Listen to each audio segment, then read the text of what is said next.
هاتووەتە سەرگۆڕی باوکی فاتیحایەکی بۆ بخوێنێت و نزای بۆ بکات. عومەر خەڵکی گەیارەیە و باوکی بەدەستی چەکدارانی داعش کوژراوە. نیگەران و تووڕێ لە گەڕانەوەی خێزان و کەسوکاری داعشەکان لە سووریا و جێگیرکردنیان لە ناوچەکەی. وابیر دەکەنەوە ئەوان ڕاستن و ئێمە هەڵین، بۆیە ناتوانین بەیەکەوە بژین.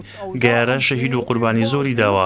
یەکەم ناوچە بوو لە سنووری پارێزگای نەیناوە ڕزگار کرایەوە، کەسی ئێستا بۆتە زبڵدانی داعش و پاشماوەکانی. هەرچەندە بەرپرسانی ناحیەی گەیارە دڵنیایی دەدەن هێزی ئەمنی زۆر بۆ کەمپەکە دابین کراوە، بەڵام ئەمە نەبووەتە ڕەوانەوەی ترس لە دڵی خەڵکی گەیارە و دەوروبەری. هێزی ئەمنی زۆر لە ناو کەمپەکەدان، بۆیە پێم وانییە کاریگەری لە سەردۆخی ئەمنی ناوچەکە هەبێت، چونکە ناوچەیەکی ئارام و خەڵکەکەشی هاوکارن. بە گوێرەی ڕێکەوتنێکی نێوان حکوومەتی عێراق و هاوپەیمانی نێودەوڵەتی، یەکەم کاروانی کەسوکاری داعشەکان لە کەمپی هۆلی سووریاوە گەیشتە کەمپی جەدعە لە باشووری مووسڵ کە لە 93 خێزان پێکاتووە و نزیکەی 300 کەس دەبن. بڕیاریشە لە داهاتوودا هەموو ئەو داعشە عێراقیانەی دیکەش بگەڕێنرێنەوە.